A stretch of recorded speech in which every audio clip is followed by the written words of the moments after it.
আসসালামু আলাইকুম। ওয়ালাইকুম আসসালাম। যে আমার নাম আগে ছিল রত্না তালুকদার, এখন কি? উম্মে সালমা। উম্মে সালমা। জি। প্রিয় শ্রোতা, উনি হচ্ছেন উম্মে সালমা। আমরা সালমা নামেই ওনাকে চিনব। এবং বয়স কত এই মুহূর্তে? আমার 31 বছর বয়স চলে। 31 বছর বয়স চলে। জি। আর জন্ম জেলা কোথায়? চট্টগ্রাম, কক্সবাজার, মহেশখালী। এখন থাকছেন কোথায়? গাজীপুর। গাজীপুরে। ঠিক আছে, শুরু করেন, আপনার গল্পটা শুনি আমি, ছোটবেলা থেকে যেখান থেকে মনে আছে। আমার যতটুকু মনে আছে, আমি জন্মের পরে মা দেখি নেই, কিন্তু হিন্দুরা আমাকে বেশি অবহেলা করত, মুসলিমরাই আমাকে খুব ভালোবাসতো, আর আমি দুধও খাইছি মুসলিমের। ঘটনাটা কি ছিল আমাকে এটা বলেন। আপনি হিন্দুরা মুসলিমরা এভাবে বলেন না, কারণ আমার জন্মের পরে মা মরার পরে সবাই আমাকে অলক্ষী বলতো। আচ্ছা। বলতো আমি নাকি আমার মারে খাইছি, এগুলো বলতো। কোনো অন্যায় করলে বাইরা শুধু মারতো, যেটা ওই আমার মা মারা গেছে। আমি জন্ম থেকে অবহেলায় অবহেলিতই বড় হইছি। শুধু আমার বাপে আর একটা বোন আমাকে খুব আদর করত, আর কেউই না। পরে যখন আমি লেখাপড়া করতাম, স্কুলে যাইতাম, তখনও আমাকে বেশিরভাগ মুসলিমরাই ভালোবাসতো, কিন্তু হিন্দুরা আমাকে আত্মীয় স্বজনের ভিতরে তেমন একটা পছন্দ করতো না। আচ্ছা, মানে আপনার মার মৃত্যুর কারণে? হ্যাঁ। পরে আর মুসলিমদের ভালোবাসার কারণেই, কারণ তারা বলতো তুমি তো তোমার মারে খাও নাই, তার মৃত্যুটাই ছিল এভাবে। আর হিন্দু সমাজের মধ্যে এটা একটা কুসংস্কার, এরকম আমাকে বুঝাইতো। না, এটা শুধু হিন্দু সমাজে না, এটা আমাদের পুরো সমাজের মধ্যে এটা আছে। হিন্দু মুসলিম সব জায়গাতেই আছে। আমি গ্রামাঞ্চলেও অনেক সময় এটা দেখেছি। জন্মের সময় সন্তান হওয়ার পরে যদি মা মারা যান, তাহলে সেই সন্তানকে ব্লেম করা হয়।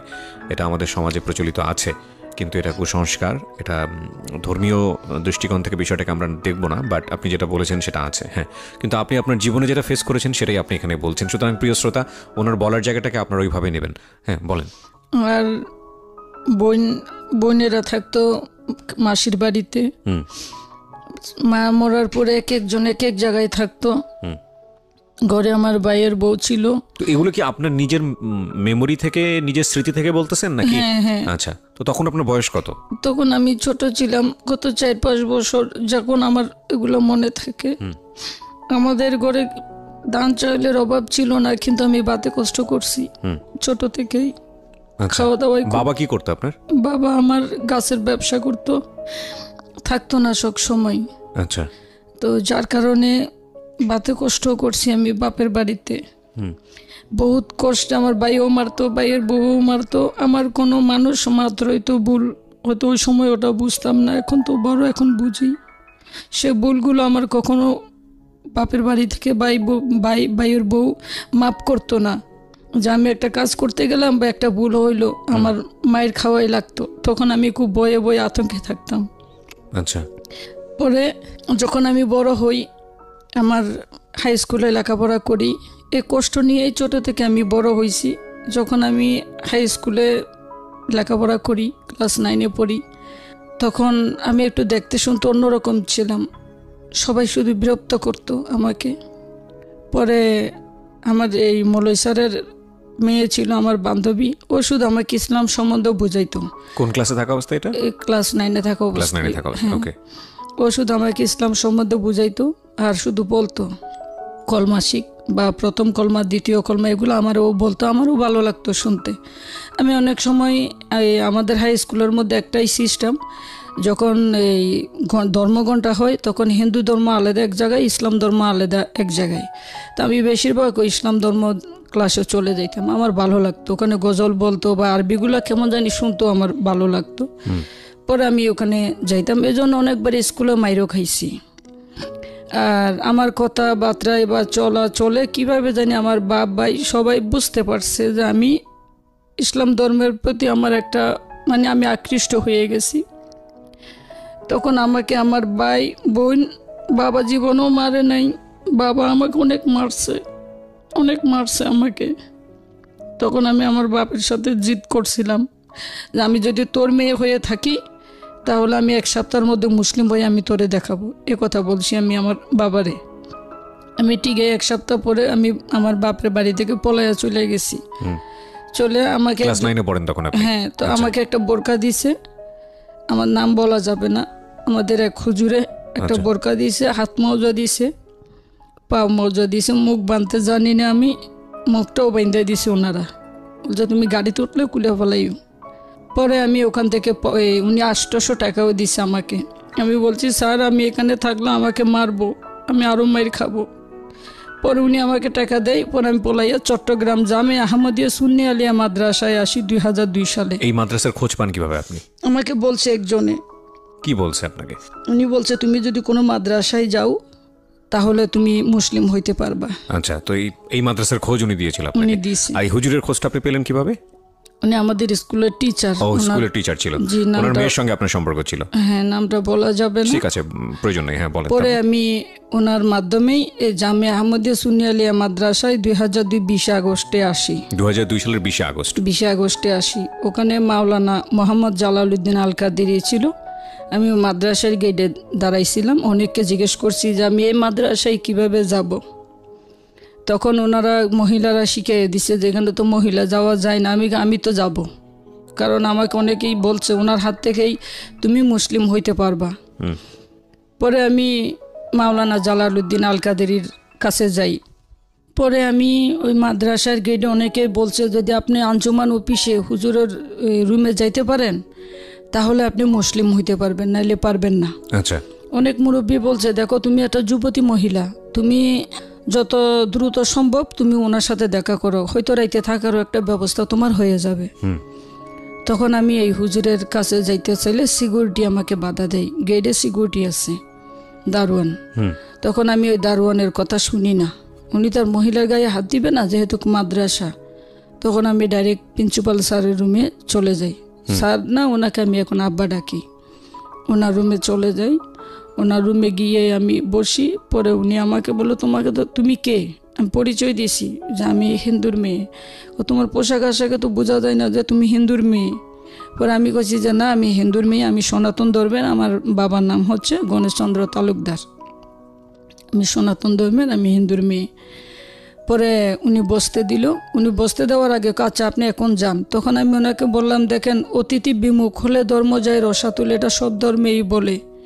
আমি অনেক কষ্টের বিনিময়ে 7 সমুদ্র 13 নদী পার হয়ে আপনার কাছে আসছি। এখন আপনি যদি আমাকে এখানে না রাখেন হয়তো আমার রাতে থাকার স্থানটা আমার হবে না। তখন এই মাওলানা জালালউদ্দিন আল কাদেরি আমার এই কথা শুনে আমি বাহির হয়েছি। উনি এদিকে আসো মা, বসো। তখন ওখানে আমি বসছি যেখানে কখনো কোনো মহিলা বসতে দেয় না। উনি দেখছে যে আমি না খাওয়া। পরে উনি আমার জন্য গরুর গোস্ত দিয়ে ভাত আনছে, ওখানে আমাকে গরুর গোস্ত দিয়ে ভাত খাওয়াইছে। তখন আমি বুঝতে পারছি উনি হয়তো এটা আমাকে একটা পরীক্ষা দিছে। ইনশাল্লাহ আমি গরুর গোস্ত দিয়ে পেট ভরে ভাত খেয়ে উঠছি। উঠার পরে ওই রুমের মধ্যে বাথরুম আছে, একজনে বলছে যে আপনি এদিকে আসেন। তখন উজু কিভাবে করা লাগে উনি আমাকে দেখাইয়া দিছে। আমি উজু করছি। পরে উজু করার পরে যে জায়গায় আমি ভাত খাইছি ওই জায়গায় আমাকে বসাইয়া 5 কলমা উনি ওখানে পড়ছে, আমাকে পড়াইছে। পড়ার পরে কয় আপনি আজকে থেকে মুসলমান, আর আপনার নামকরণ হয়েছে উম্মে সালমা। আচ্ছা। আমার নাম উম্মে সালমা মাওলানা জালালউদ্দিন আল কাদেরি। উনি আমার বর্তমান পিতা। কোর্টে বিডে পরে উনি আমার আব্বা। তখন আমি ওনাকে বলছি যে দেখেন আপনি আমাকে একটা এবিডেভিট দিয়ে দেন, এবিডেভিট দিব আমি। পরে এবিডেভিট দিতে বলছি ওনাকে। তখন উনি আমাকে আমার দিকে চেয়ে রইছে যে এবিডেভিট কেন? আমি এবিডেভিটটা যদি আপনি আমাকে দেন, আমি তো মোটামুটি লেখাপড়া যতটুকুই করছি, এবিডেভিটটা দিলে আপনার জন্য নিরাপদ, আমার জন্য নিরাপদ।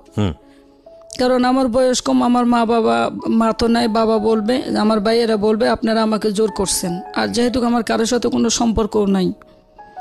তখন মাওলানা আরো হুজুর আছিল, মেয়েটা ভালো কথা বলছে। তখন 2002 21 আগস্ট চট্টগ্রাম জামে আহমদিয়া সুন্নি আলিয়া মাদ্রাসায় চট্টগ্রাম কোর্টে আমি এবিডেভিট দিই 2002 21 আগস্ট।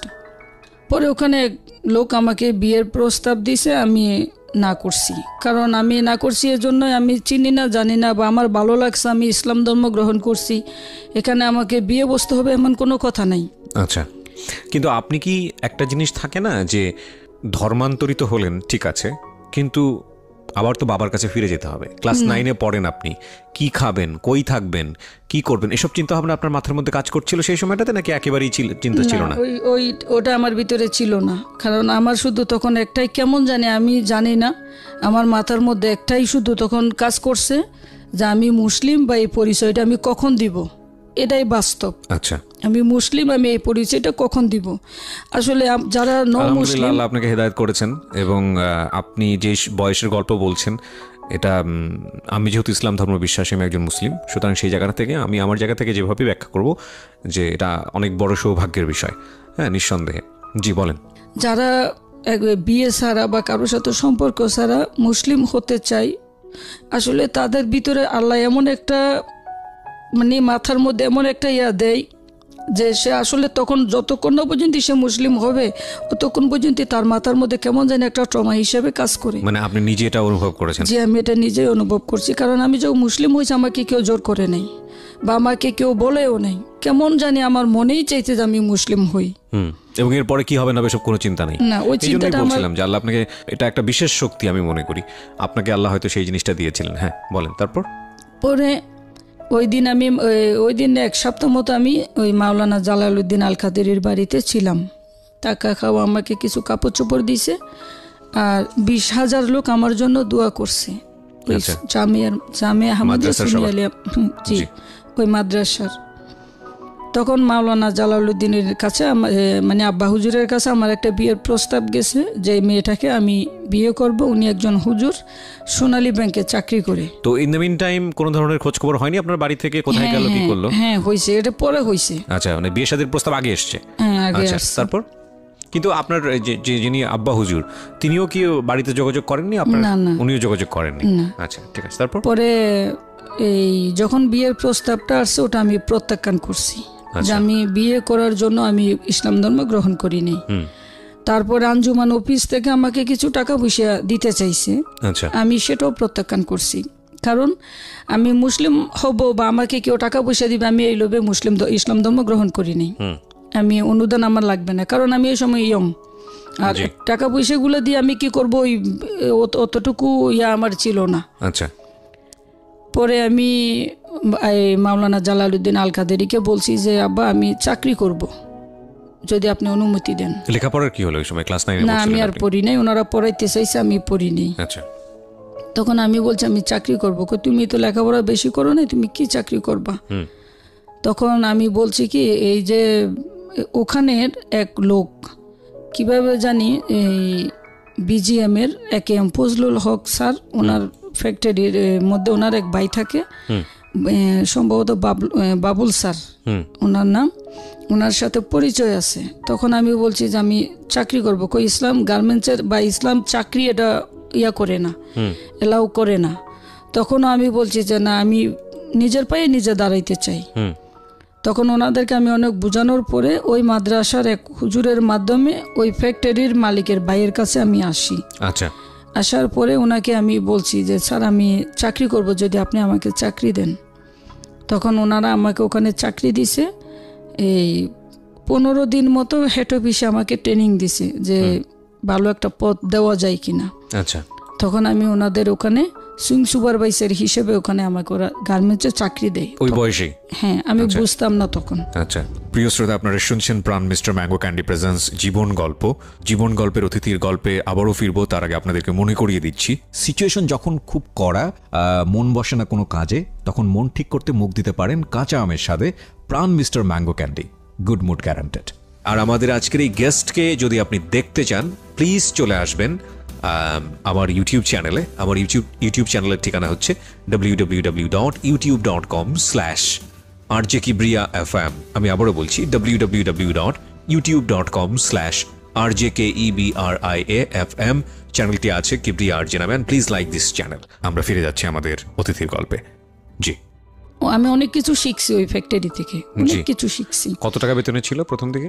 মনে হয় 4,000 টাকা বেতন ছিল। 4,000 টাকা বেতন, ওকে।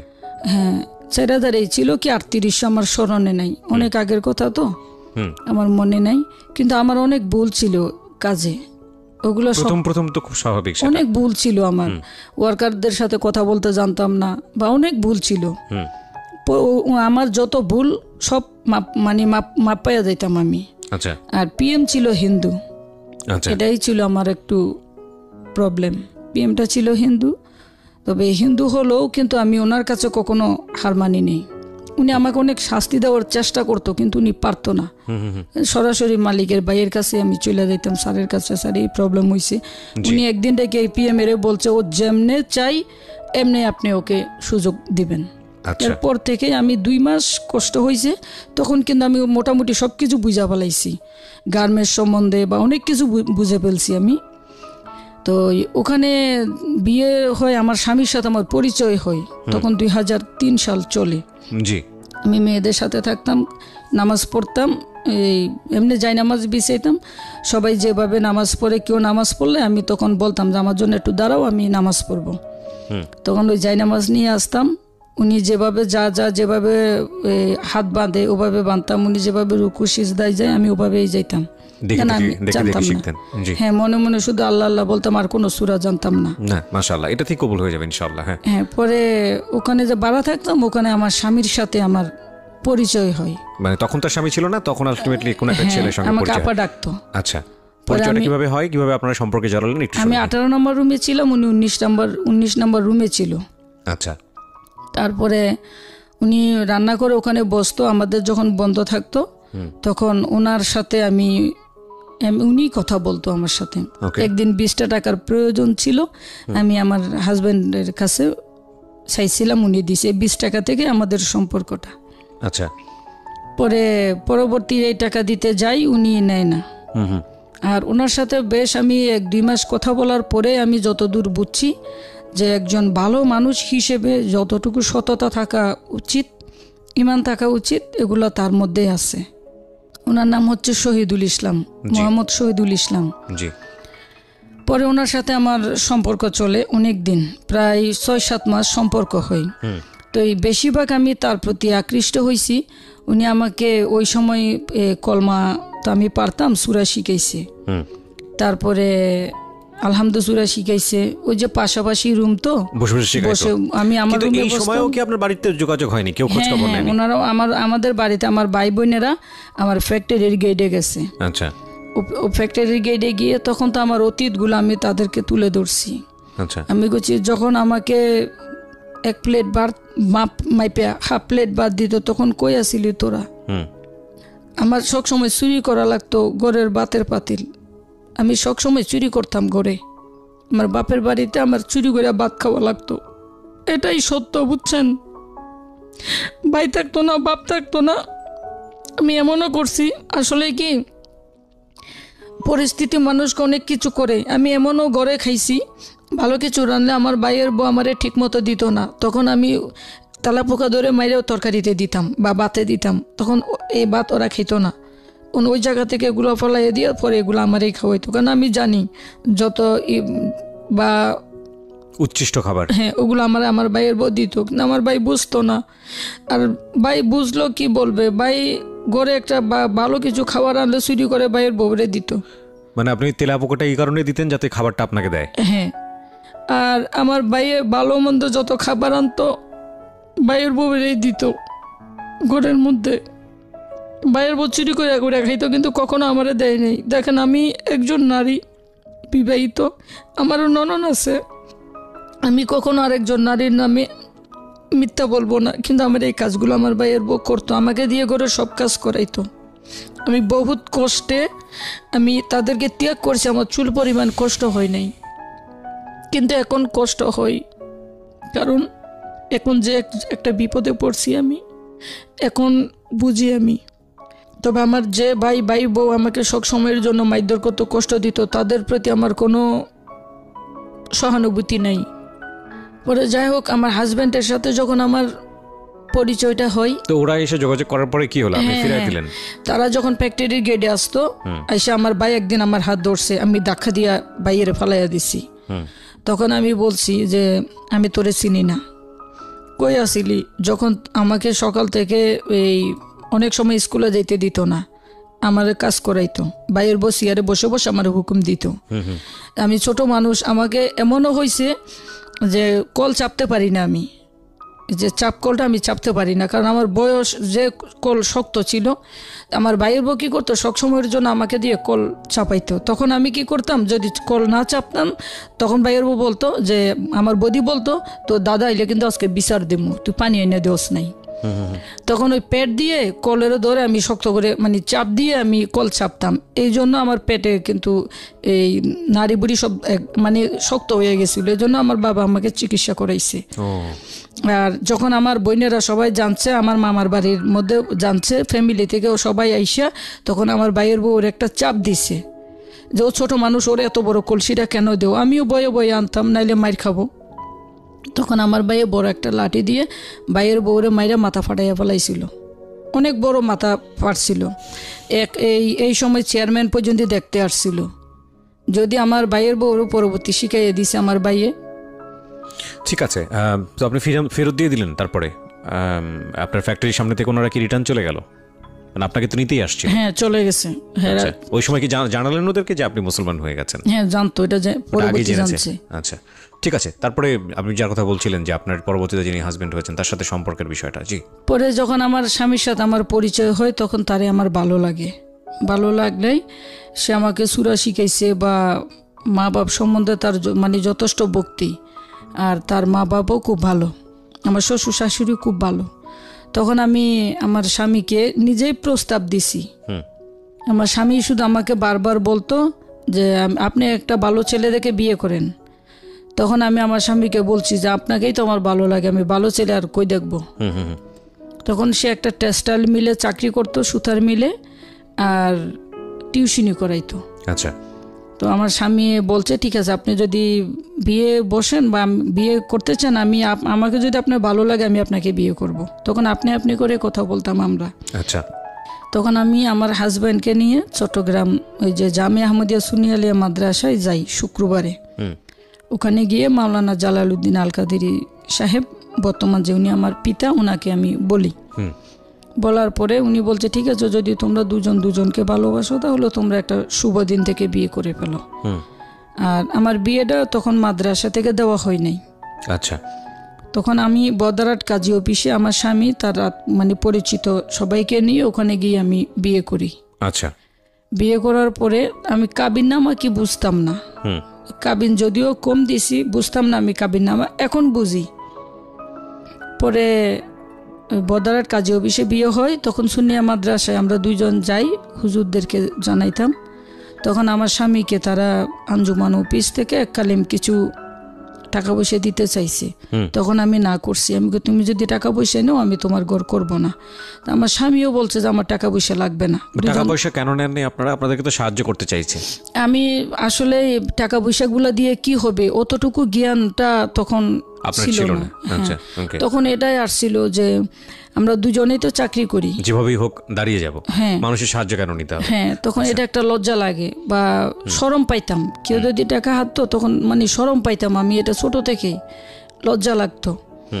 তো তারা টাকা পয়সাগুলোর জন্য দিতে চাইছে। আমাদের নতুন বিয়ে হয়েছে বা আমাদের ঘরে তো কিচ্ছু নাই, নতুন সংসার, অনেক কিছুর প্রয়োজন, এজন্যই তারা দিতে চাইছে। তবে একজন লোকে দিছে এগুলা, ওখানের স্থানীয় দুইজনে মিলে, ফার্নিচারের ছিল, মিলা ছিল, তারা দুইজনে মিলে আমাদেরকে একটা খাট, একটা আলনা, তারপরে আরো না একটা খাট আর একটা আলনা দিছিল, লেপ তোষক দিছিল।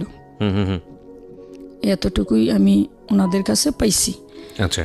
তারপরে আমাদের বিয়ের 15 দিন পর্যন্ত আমরা দুজন আলাদা ছিলাম, একসাথে ছিলাম না। আমি বলছি তোমার সাথে তোমাকে ভালো লাগছে, আমি বিয়ে করছি, কিন্তু তোমার গার্জিয়ান নিয়ে আসো। যেহেতু আমি গার্জিয়ান ছাড়া বিয়ে বইছি। তখন আমার শ্বশুর আসে, আইসা আমাকে দেখে পছন্দ করছে, আমাকে টাকাও দিছে আমার শ্বশুর, এই সময় 500 টাকা। তো মাইনে নিছে আমার শ্বশুর। পরে বলে যে বউ নিয়ে তুমি দেশে যাইও। তখন আমার হাজব্যান্ড আমাকে নিয়ে দেশের বাড়িতে যাই। আচ্ছা। গেলে আমাকে ওখানে ওরা হিন্দুদেরকে মালাউন বলে, শ্বশুর মানে ওই দেশেই মালাউন বলে। তো মালাউন কারে বলে এটা কিন্তু আমি বুঝি না। তারপরে আমি দেখতাম কি আমার বাসুরের বউ আমাকে মালাউন বলে মানে সব সময়ের জন্য বকা দিত। আমি বুঝতাম না, বকা দিত মানে আমার শাশুড়িরে বলতো যে একটা মালাউন আনছে, কোনো কাজ জানে না। এরকম করে বকা দিত, এরকম করে কথা বলতো।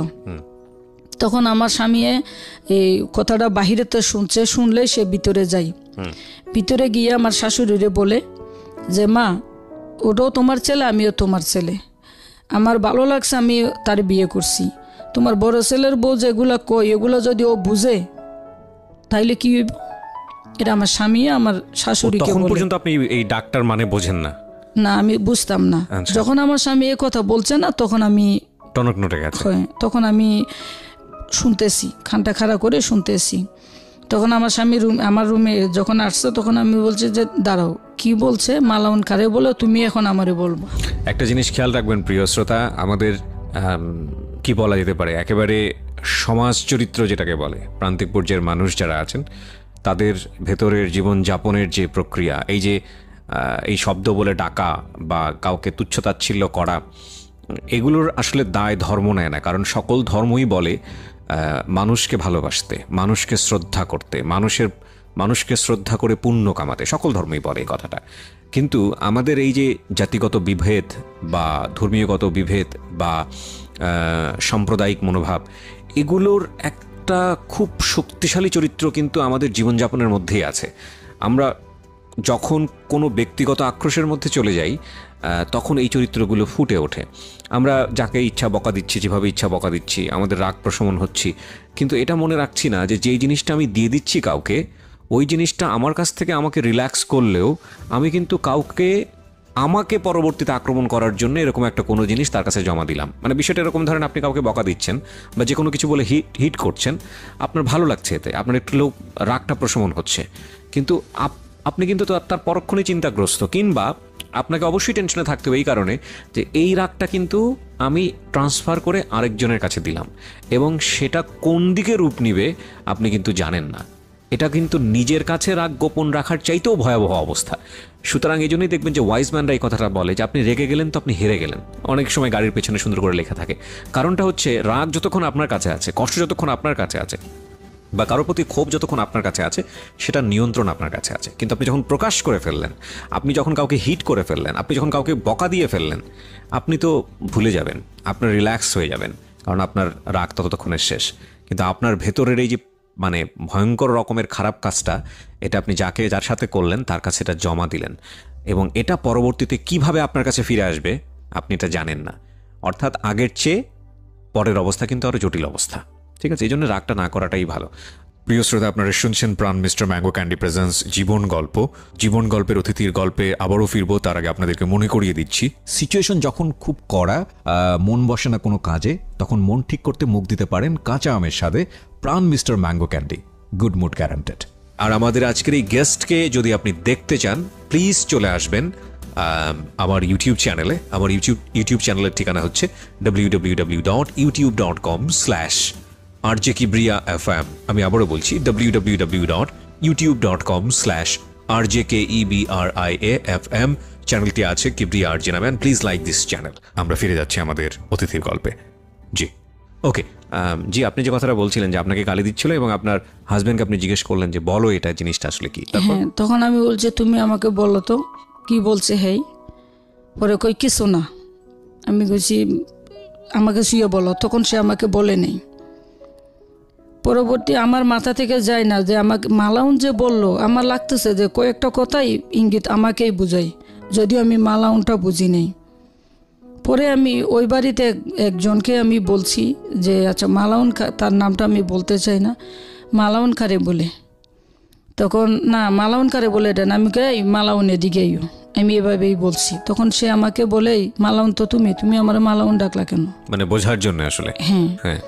তখন বলতেছে যে আমি কইছি ভাবি আসলে মালাউন কারে বলে আমি বুঝি না, আমি এর জন্যই আপনাকে মালাউন বলছি, আপনি আমার উপরে রাগ হইয়েন না। পরে কয় সালমা দাঁড়াও, তুমি এটা কেন জিজ্ঞেস করলা? তখন আমি ওনারকে খাইন্দে বলছি, আমি কইছি দেখেন আমাকে না মালাউন বলে বকে, তা আমার ভিতরে তো এমনি কষ্ট, যে জন্ম থেকে আমি কষ্ট পাইয়া বড় হইছি। কিন্তু আমার স্বামীর কাছে যখন বিয়ে হয় তখন আমি বাতে পানিও কষ্ট করি নেই। আমার স্বামী কখনো কোনো কিছু খাবার দাবার আমার কাছে হিসাব নিত না। পরে তখন আমি ঘরে এসে প্রতিবাদ করি নেই। তা আমার শাশুড়িকে বলছি যে মা একটা কথা বলি, কই বলো। আমি কইছি আমি কিন্তু মা দেখি নাই জীবনে, আমি এই জীবনের প্রথম কিন্তু আপনাকেই মা বলে ডাকছি। আমার শাশুড়ি তখন কান্না করছে। তখন আমি বলছি যে মা, মানুষে বলে যে শাশুড়ি কখনো মা হয় না, কিন্তু আমি মনে করি যে আপনি আমার শাশুড়ি না, আপনি আমার মা। আমাকে যদি কেউ কোনো কিছু বলে আপনি এটার প্রতিবাদ করবেন, এটা আমার শাশুড়িকে আমি বলছি। পরে আবার যেদিন তার একদিন কি 2 দিন পরে সে আবার বলে, আমি না কোনো কাজ জানতাম না ওই দেশের, মানে বড় বড় পাতিলে ভাত রান্না করে এটি কিভাবে মার গালে। আমার ভিতরে তখন একটাই চিন্তা, আমি যদি কখনো এখানে আসি আমি কিভাবে এত বড় বড় ভাতের পাতিলগুলার মার গালবো, এগুলো আমার শাশুড়িকে বলতাম। পরে তো শাশুড়িকে আরও বলতাম যে মা, কখনো যদি আমি এখানে আসি আপনি আমার কাছে থাকবেন, কারণ আমার অনেক কিছু এই দেশের শিকার আছে। তা আমার বাসুরের বউ ওই দিনও এই রাতে হয়তো সন্ধ্যা 6টা-7টা হবে, তখন আমার শাশুড়ির সাথে ঘরের মধ্যে বসে ভিতরে কাজ করতেছে আর আমারে বকতেছে। আমি কোনো কাজ করি না, আমি কাজ করি কোনগুলা করি, আমি ঘর ঝাড়ু দিতে পারি, তারপরে যে এই কুটা বাছা করে দিতে পারি, পাটায় বসে মরিচ বাড়তে পারি না, কারণ এগুলো আমি জানি না। তারপরে ধানের করে এগুলো আমি জানি না, সিদ্ধ করে বা অনেক কিছু বরিশালের আমি জানি না। তখন আমার বাসুরের বউ আমাকে যখন ভিতরে রুমে বসে আমার শাশুড়িকে বলে যে মালাউনের বাচ্চা শুধু পায়ের উপরে পাও তুলে দিয়ে খাই, মানে কথায় কথায় এই ধরনের কোটা। হ্যাঁ, এই ধরনের বলে। তখন এর ভিতরে আমার একটা মেয়েও হয়। আচ্ছা, আমার একটা মেয়েও হয়, উম্মে সাহেরা মেম। আমার অল্প বয়সে বিয়ে হয়, হয়তো 13-14 বছর হবে এই বয়সে আমার বিয়েটা হয়েছে। মেয়েটাও আমি পালতে জানি নেই। পরে যখন আমার বাসুরের বউ ভিতরে বসে বসে বকতেছে, তখন আমি ঘরের ভিতরেতে উত্তর দিছি, আমার তাদের সামনে আসছি। এসে তখন আমি বলছি, আমি লেবু বেশি চিপিস না, বেশি চিপলে পানি তিতায় বাইর হই, তুই এ দেশের মেয়ে সব কাজ জানোস, এভাবেই বলছি আমি। তুই এ দেশের মেয়ে সব কাজ জানোস, আমি জানি না, আমারও তো শিখাই নিবি। আর তুই আমাকে কোনো হুকুম দিলে তো আমি না করি না, আমি তো করি। পুষ্করণীতে আমি নামতেও পারি না, খেজুর গাছের গাটলা আমি পারি না নামতে, খেজুর গাছের ঘাটলা, তাহলে আমি ওখানে কি কাজটা করব? তারপরে মুরগি আনলে আমি খেটে দিই, মাছ আনলে আমি খেটে দিই, কারণ এগুলো আমার স্বামী আমাকে শিখাইছে, আমার রান্নাবান্নাও আমার স্বামী আমারে শিখাইছে। বাপের বাড়িতে আমি সব কাজ করছি, কিন্তু এই কাজগুলো করি নাই। আর চট্টগ্রামের কাজ আর বরিশালের কাজ অনেক তফাৎ। পরে তখন আমার হাজব্যান্ড, আমার বাসুরের বউর সাথে আমার একটা হাতাহাতি হবে এরকম বাপ হওয়ার পরে তখন আমার স্বামী আসার পরে আমিও মারতে গেছিলাম আমার বাসুরের বউরে, সেও আমাকে মারতে আসছে। কারণ আমার ভিতরে একটাই দুঃখ আসছে যে আমি আর কত অত্যাচারিত হব, এবার আমি প্রতিবাদ করব। পরে আমার স্বামী আসে, এটা পরিস্থিতি নিয়ন্ত্রণে আসে। তখন আমার স্বামীকে বলি যে আমি চলে যাব, আমি এখানে আর থাকবো না, আমি যখনই আসি আমি আসব, তোমার ভাইয়ের বউ যখন ঢাকা থাকবে তখন আমি আসব, আর আমি যখন আসব তখন জানি না আসে। এ কথা আমি আমার স্বামীকে বলছি। এর মাঝখানে আমার শাশুড়ি পড়ে গেছে বিপদে, বড় ছেলের বউ, তার বাপের বাড়ি ওই জায়গায়, আর আমার তো বাপের বাড়ি নেই। আমার বাসুর এসে আমার স্বামীকে মারে, সেজো দেওয়ারও মারে আমার হাজব্যান্ডকে, এখনও আমার স্বামীকে তারা দেখতে পারে না। পরে আমার সেজো দেওয়ার আমাকেও মারছে। তো তখন আমার স্বামী আমার শাশুড়িকে বলে যে মা, তুমি যদি ঠিক থাকতা তাহলে আজকে এই পরিস্থিতিটা হইতো না, বউ মারামারিটা হইতো না। আজকে তুমি বড় বউরে প্রশ্রয় দিছো বিদায় আজকে এই সমস্যাটা হয়েছে। ঠিক আছে মা, তোমার মেজো ছেলে মরে গেছে এটাই মনে রাখবা, আমি চলে গেলাম।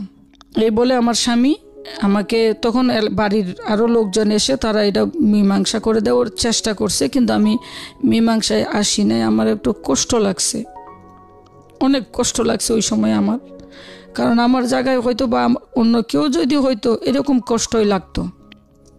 পরে চলে আসি না, ওই রাত ওখানে থাকি, আমাকে খাইতে বলে আমি খাই না, কারণ আমার তখন কষ্ট লাগছে। আমার শাশুড়ি বড় বউকে এত ভালোবাসে, কেন আমাকে ভালোবাসে না? আর আমি সবসময়ের জন্য আমার ননদ শাশুড়ি তাদেরকে সব কিছুই আমি দিতাম, আমার বাসুরের বউ দিত না, কারণ তার মা ছিল তো তার দিলে আগে মাকে দেওয়া লাগতো, তারপর আমার শাশুড়িকে দিলে দিত, না দিলে নাই। কিন্তু আমার তো দেওয়ার মতো কেউ ছিল না, যার কারণে আমি আমার শাশুড়ি ননদ তাদেরকে দিতাম, তারাও ননদেরাও আমাকে অনেক ভালো পায়। পরের দিন আমরা চলে আসি, আশেপাশের সবাইকে বলে যার জীবনে আসবো না, তখন আমাকে তারাও বাধা দেনে। আমার বাসুরের বউ ওখানেই বলে যে যা আর আইবিন এখানে। তখন আমার স্বামী বলে বাড়ি কি তোর, ও যাইব না।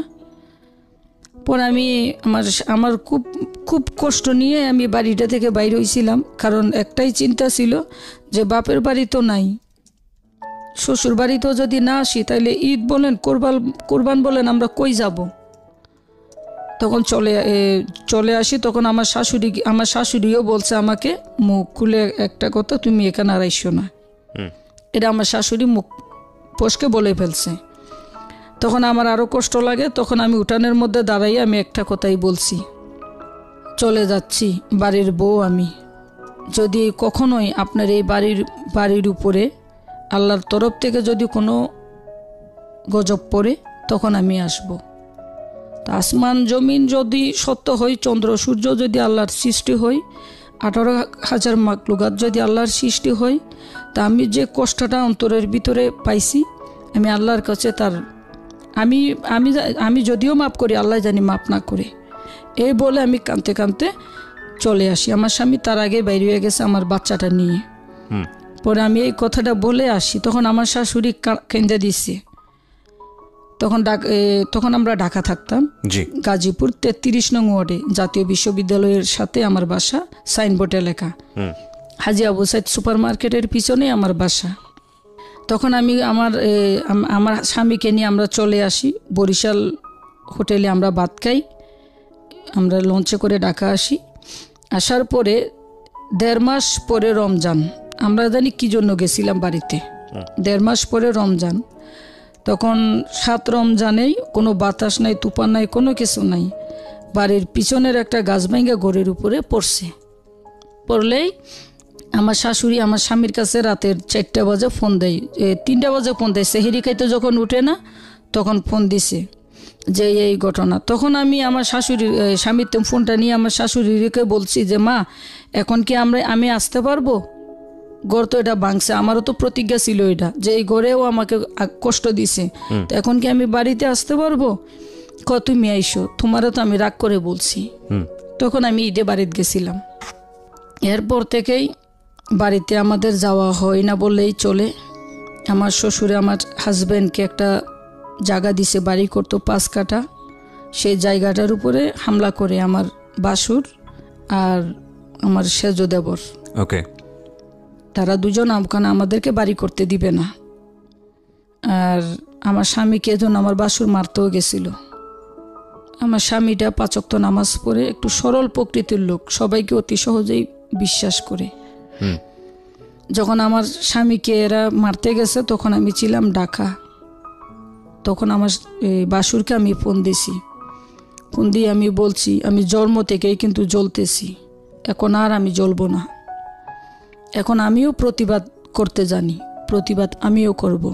আমার স্বামী সরল সহজ, আর বুকে একটু সমস্যা আছে, ব্যথা। আপনি আমার স্বামীর গায়ে হাত দিয়ে দেখেন তো, আমি আমার বাইরে আমি মারবো, আরে তোমার বাইরে তুমি মারবা, সে তো এখন আমার স্বামী, তো তুমি আমার স্বামীকে নরম পাইয়া ভাইয়ের দাবি নিয়ে তুমি মারবা, সে যখন বছরের পর বছর বিছনায় পড়ে থাকবো তখন আমার সংসারটাকে দেখবে। তখন আমার বাসুরে বলতেছে যে বাইয়ে ঝগড়া হলে এখানে বউ তুমি আসবা না। তখন আমি বলছি, আমার নন্দেরও বলছে যে আমার মেজো ভাইয়ের বউই ঠিক আছে, আমার মেজো ভাইয়ের সরল পাইয়া শুধু আমার বড় ভাই মারতে যাই, পনির ছোট সেও মারতে যাই। তখন আমার নন্দেরও আমার সাপোর্টে আসছে। আর আমার শাশুড়ি কিন্তু এখন আমাকে অনেক ভালোবাসে, নিজের মেয়ে, আমি ওই বাড়ির বউ পরিচয় দিই না, মেয়ে পরিচয় দিই। তো তখন আমার বাসুর আর মারতে যায় না, আমি গাড়িতে উঠতেছি, আমার বাসুরেরে বলছি হয়তো বাঁচবো হয়তো মারবো, কারণ আমি জন্ম থেকে বহুত মার খাইছি, এখন আর অন্যায় আমি মাইনে নিব না। তখন আর মারামারি হয় না। মাওলানা, বাড়ির মাওলানা ছিল একজন, সে আমাকে ফোন দেয় যে সালমা তোর আশা লাগবে না। তখন আমি আর যাই না। পরে বাড়ির মধ্যে আমাদের কোনো ক্যাশ ক্যাপিটাল নাই, অ্যাকাউন্ট, ব্যাংক ব্যালেন্স এরকম কোনো ক্যাশ ক্যাপিটাল কিন্তু আমাদের নাই। যা আমরাই করছি শ্বশুর শাশুড়িকে দিছি, আর যে বাড়ি আমার শ্বশুর আমাদেরকে বাড়ি করতে দিছে সে জায়গার মধ্যে গাছ লাগাইছি, মাটি ফলাইছি এই। আর আমার প্রতি মাসে 2-3 হাজার টাকা আমার পিছে অসুখের মধ্যে লাগেই, আমি একটু অসুস্থ বেশি হই। এ কারণে আমরা কোনো টাকা পয়সা, গার্মেন্টসের চাকরি তো আর কত জমানেই যাই। পরে আমার হাজব্যান্ড যদি কোনো অসুস্থ হয় বা আমি যদি কোনো অসুস্থ হই, শ্বশুর বাড়ি থেকে কিন্তু কোনো সাপোর্ট আমরা পাই না। আমাদেরই যত কষ্ট হোক নিজেদেরই করা লাগে। পরে আমার স্বামীকে বলি যে তুমি ওই জায়গার আশা ছেড়ে দেও। তখন আমার শ্বশুরও বলে যে আমি ওই জায়গা আমার মেজো ছেলেরে দিছি, মানে আমার স্বামী মেজো, কেন আমরা জায়গা ছেড়ে দিব, তোমরা কেন জায়গা ছাড়বা, ওখানে বাড়ি করো। তো বাড়ি করতে গেলেই তো সমস্যা, আমাদের গাছ কাটা পালাই বা অনেক রকম অত্যাচার আমার স্বামীর উপরেই করে। তাইলে আমি ওই বাড়ির বউ, এটা এই বাড়ির ছেলে, ছেলের উপরে যদি এত অত্যাচার করে বউর উপরে কি করতে পারে তারা। ওকে। তখন আমি এই 1-2 বছর আগে আমি শ্বশুর বাড়িতে যাই, অনেক বছর পরে শ্বশুর বাড়িতে আমি যাই। গেলে আমার স্বামী, আমার বাচ্চা, আমার মিম আর আমার ছেলে, হ্যাঁ ছেলে হয়েছে, ছেলে ছিল তখন ছোট, 6 মাসের মনে হয় আমার ছেলেটার বয়স, আমার একটা ছেলে হয়। তখন আমি যাই শ্বশুর বাড়িতে, সহজে যাই না, কারণ গেলেই ওদের অবহেলাটা না আমাকে আরও কষ্ট দেয়। তো 14-15 বছর ধরে গাজীপুরে আছি, তো আশেপাশে সবার একটা মানবতা বা ভালোবাসাই এটাই বাড়িঘরের মতোই হয়ে গেছে, যদিও ভাড়া করে থাকি আমি। পরে যখন আমরা শ্বশুর বাড়িতে যাই তখন আমাদের ওখানে এলাকার চেয়ারম্যান আছে, মন্টু চেয়ারম্যান নাম। ওই চেয়ারম্যানে আমার বাসুরে, আমার স্বামী সবাই মিলে একটা গৌরব বিচার হয় ওই জায়গা নিয়ে। আমি সেই বিচারে উপস্থিত থাকি। এর মধ্যে আমার বাসুরে আমার শ্বশুরের গায়ে হাত তুলছে, বাপেরে মারছে আমার বাসুরে। তখন চেয়ারম্যানে বিচার করছে যে আমাদের জায়গার বিচার নিয়েই কিন্তু ওখানে বিচারটা। চেয়ারম্যানে বিচার করছে আমাদের ওই জায়গা থেকে আমার বাসুর দেবরও জায়গা পাবে, আর আমার বাসুর দেবরও জায়গা পাবে, আর আমার শ্বশুরের মারছে সরি বলতে। তখন আমি এটা প্রতিবাদ করছিলাম যে আপনার কি বিচারটা হইছে? কই তুমি কে? আমাকে বলে তুমি কে? তখন আমার স্বামী বলতেছে যে আমার ওয়াইফ। পরে হয়তো তোমার বউ কেন কথা বলে, বেড়াদের মধ্যে তোমার বউ কেন কথা বলে? তখন আমি বলছি যে বিচারে ঠকতেছি তাই আমি কথা বলতেছি। আমার শ্বশুরেরে আমার বাসুরে মারছে, এটার বিচারটা কি হওয়া উচিত তুমি বলে দাও। আমি যতক্ষণ লড়ো ততক্ষণ এই ছেলেরে পিটানো উচিত, কারণ সন্তানে বাপের গায়ে হাত তুলতে পারে না। আর আমি আমার শ্বশুরের অনেক ভালোবাসি, কারণ আমি যে কষ্ট করে বড় হয়েছি আমার শ্বশুরও ঠিক সেম কষ্ট করেই বড় হয়েছে। দুজনের মধ্যে অনেক দুঃখ কষ্টের কথা কিন্তু আমরা শ্বশুর সাথে আমি বলি, এই জন্য আমার শ্বশুরের আমি একটু খুব ভালোবাসি। পরে আমি আমার শ্বশুরের কাছে মাপ চাওয়া লাগবো পাও ধরিয়া, সরি অত কি, এটা তো আমার শ্বশুর বুঝে না, গ্রামের সে মূর্খ মানুষ, সরি কারে বলে। পাও ধরে মাপ চাওয়া লাগবো, আর যতক্ষণ লড়ে এতক্ষণ পিটান লাগবো আমার শ্বশুর, যতক্ষণ না পর্যন্ত ক্ষমা করবো। চেয়ারম্যানে কয় মহিলারা বেশি কথা বলে। আমি কই আচ্ছা আপনি যে আমাদের জায়গার বিচারটা করছেন, এটা তো বিচারও হয় নাই, তারা কিভাবে জায়গা পায়? তো তারা যদি জায়গা পায় তাহলে এখানে আমরা আর বাড়ি করবো না, তারাই বাড়ি করুক, কারণ গ্রাম অঞ্চলে 5 কাঠা জায়গা কোনো জায়গা না, তারাই বাড়ি করুক, আমরা ছেড়ে দিই।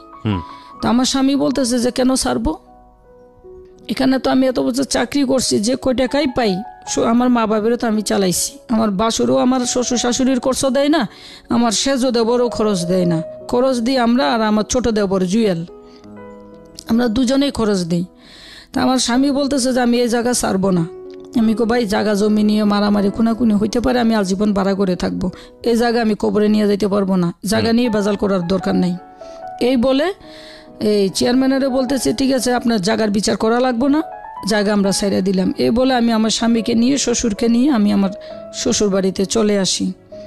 রাত যখন 11টা বাজে না, তখন বিচার শেষ হয়। চেয়ারম্যান মনে বাড়ি থেকে যাইতে পারে নাই, তখন তারা দাও তাও লইয়া আমার স্বামীরে মারতে এসে। আমার স্বামীরা আমাদেরকে মারবে, আমার বাসুর আর সেজ দেবর স্বাস্থ্য বাসুরের নাম হচ্ছে শেরালি আর তার বউ সহ। আইরে মালাউন বলে যে তখন আমাকে বকতেছে, মানে খুব বিশ্রী বকা আমাকে বকতেছে। আমি গ্রাম অঞ্চলের এত বকা জানিও না, তারা আমাকে বকতেছে। আমার মেয়েকে শুধু বলছে কানে আঙ্গুল দিয়ে রাখো। পরে আমার শ্বশুরে আমাদেরকে ভিতরে দরজা আটকাইছে, আমার শ্বশুর বারিন্দার দরজা আটকাইয়া বাহিরে লাঠি একটা নিয়ে দাঁড়াইয়া রয়েছে।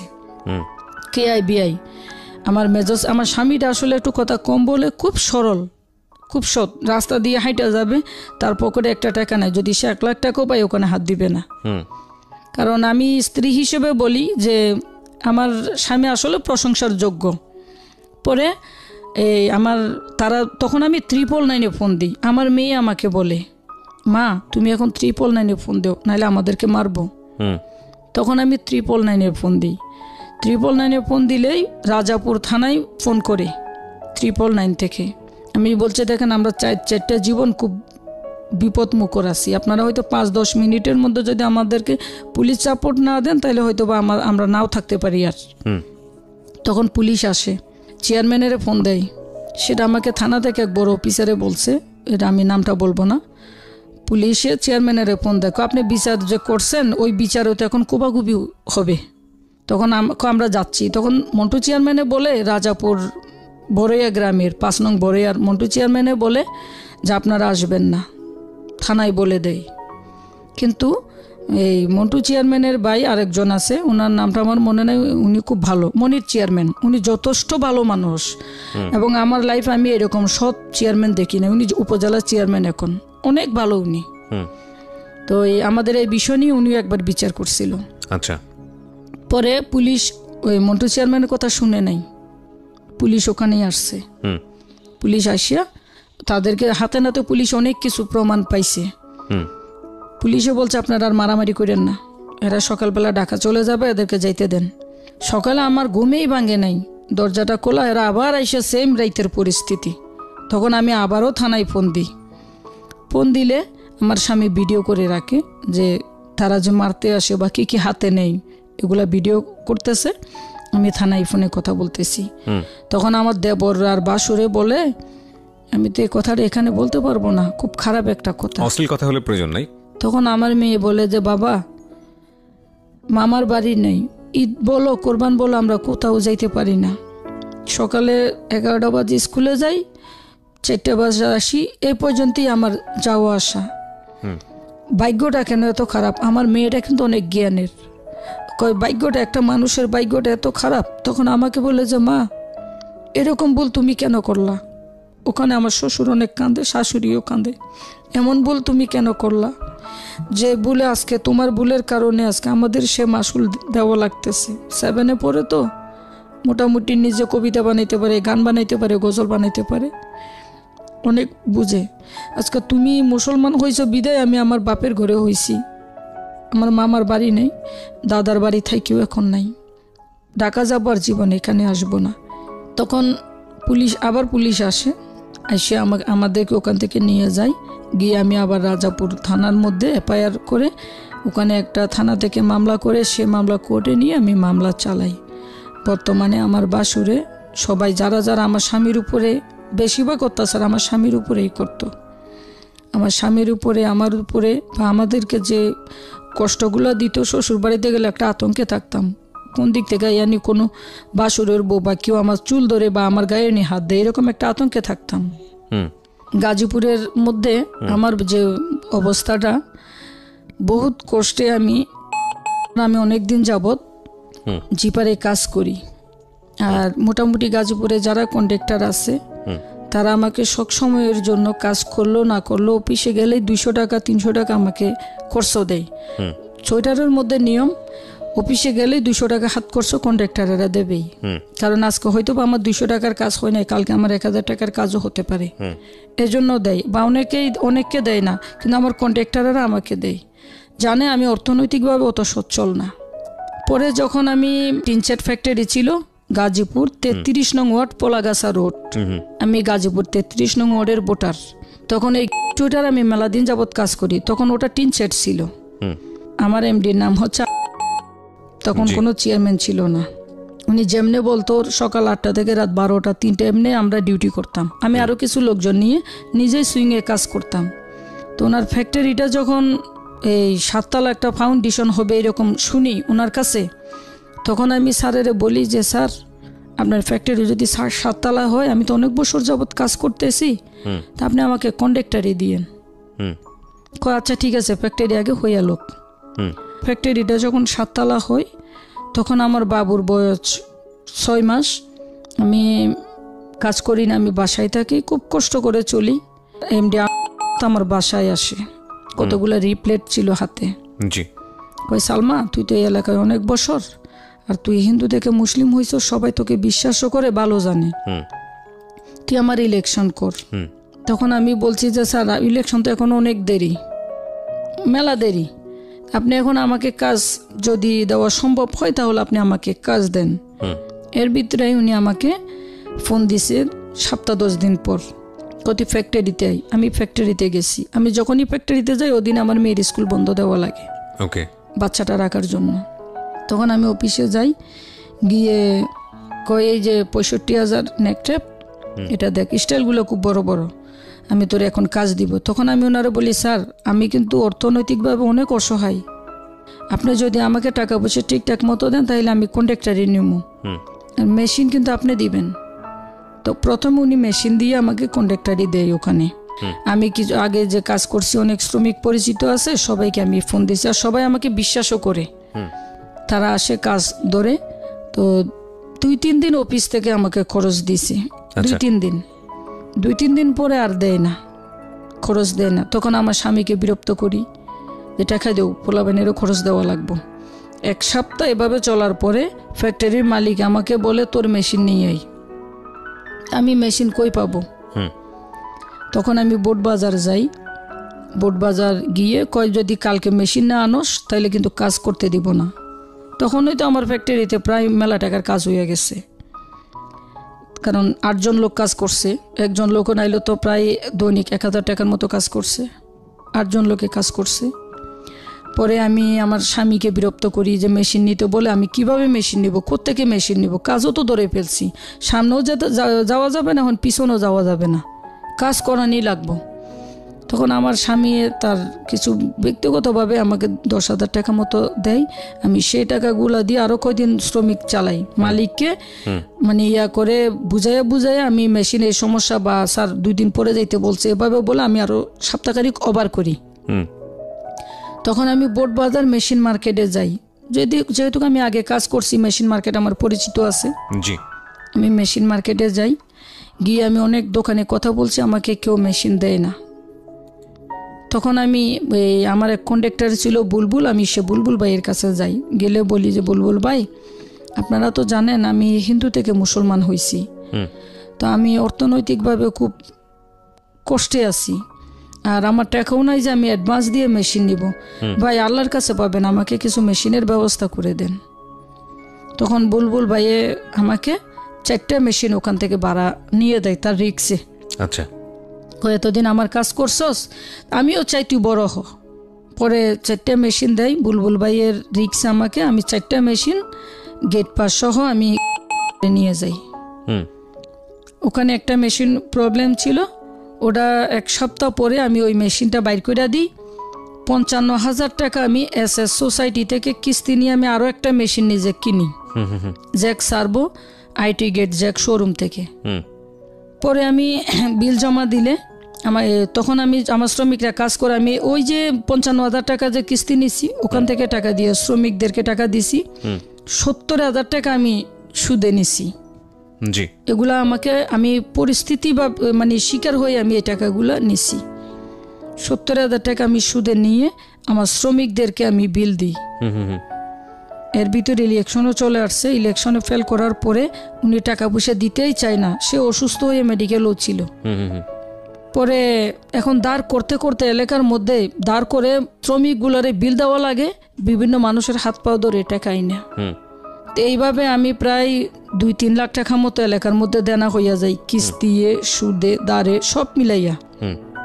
আমি এখন কিস্তি দেওয়া আমার বন্ধ, কিস্তিও দিতে পারি না এখন। পরে যখন আমি একবারে দেওয়ালে পিঠ ঠেকে যাই, জি, তখন আমি এমডি স্যারের কাছে সরাসরি গেছি। এতদিন যাওয়া যায় নাই, ইলেকশনে ফেল করছে। তখন আমি বলছি যে স্যার, স্বর্ণরূপা খারাপ বলে স্বর্ণকারের দোকানে যাই, জিপুত খারাপ বলে বাপের বাড়ি যাই, আমার তো কোনো সাইড নেই স্যার। বাপ হইলেও আপনি, মা হইলেও আপনি, সব কিছুই আপনি স্যার।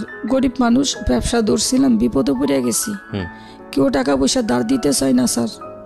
আমাকে লাখখানিক টাকা দিতে বলেন, আমি অলরেডি 3-4 লাখ টাকা অফিস থেকে পাবো। আমি যখনই টাকা চাই 5,000 টাকা আমাকে দেয়।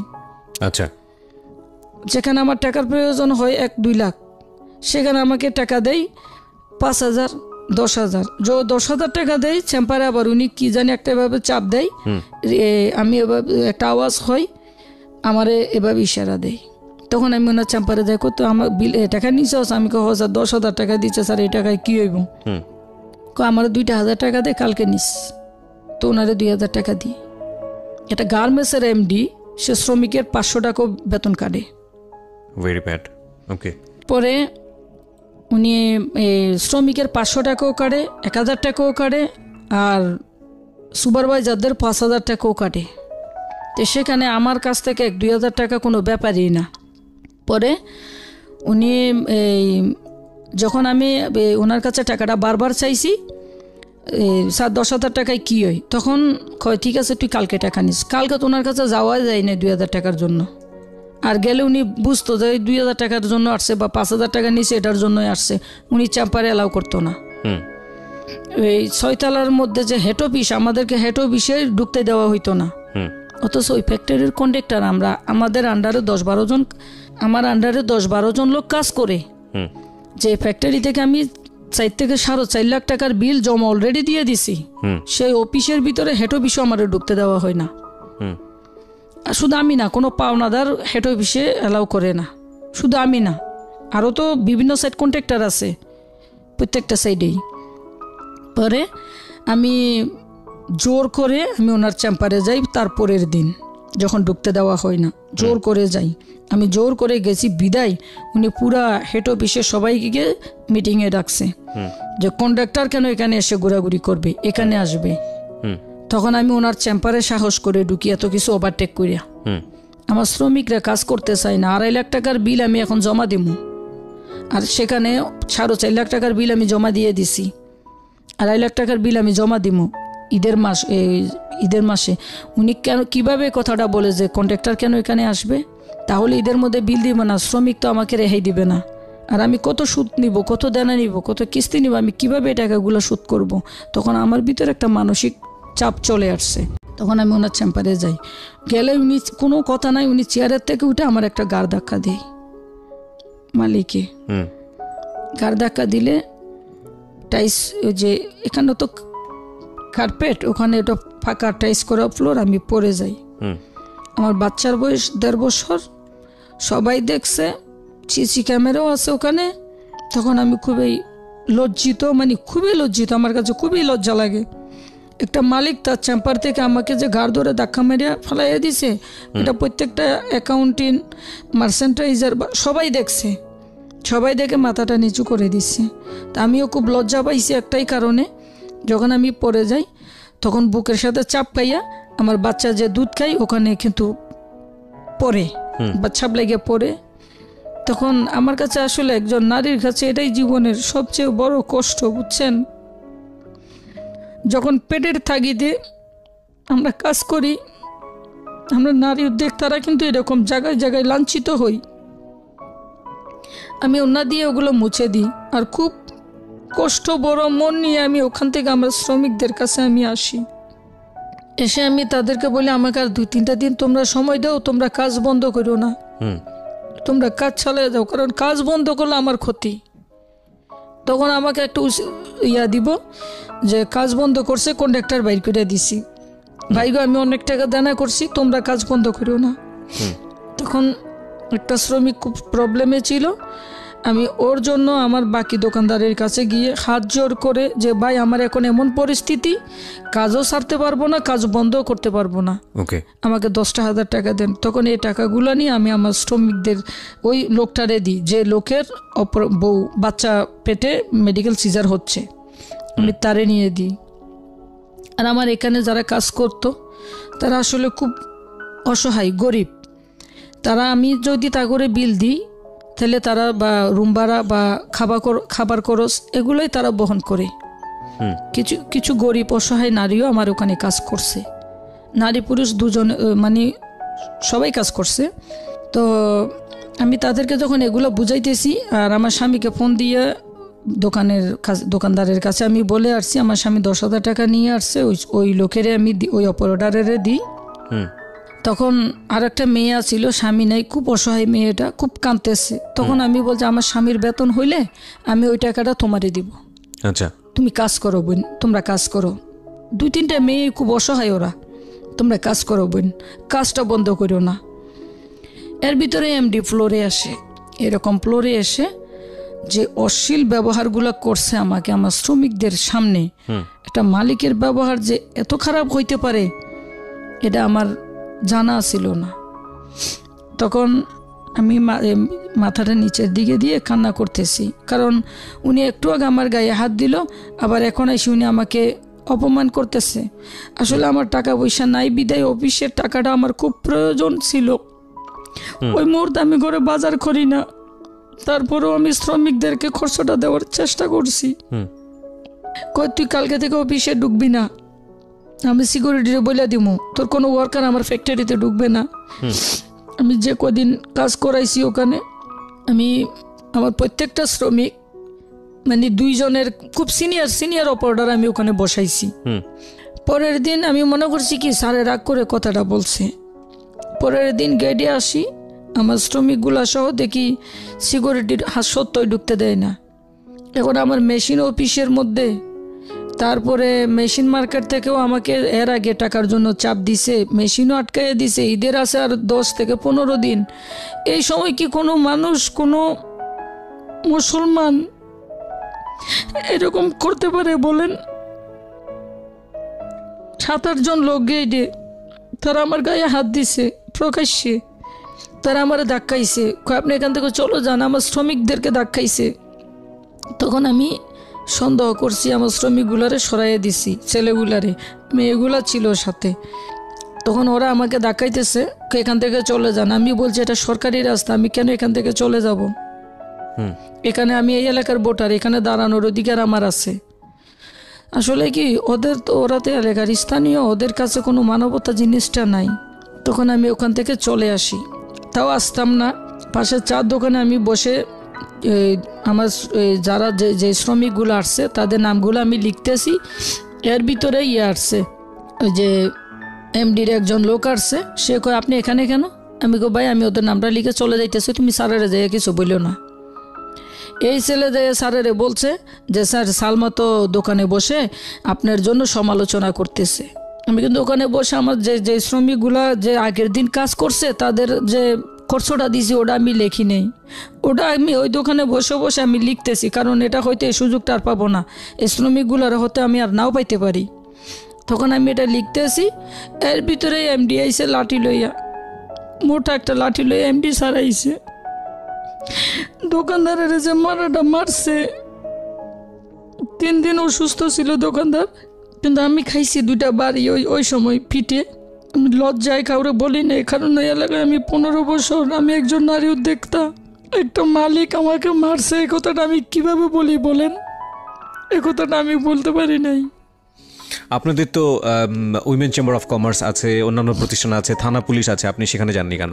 ওই সময় সে পরিস্থিতিটা ছিল না, কারণ আমি ফ্যাক্টরির মধ্যে ওই সময় প্রায় 6-এর উপরে টাকা পাওনা হইয়া যায়। কিভাবে আমি এখন থানায় যাই? 6 লাখের উপরে? হ্যাঁ। তো আপনাকে তো থানায় যেতে হবে তাহলে? না, আমার তো আজকে বাইর করছে, আজকে ঢুকতে দেয়নি।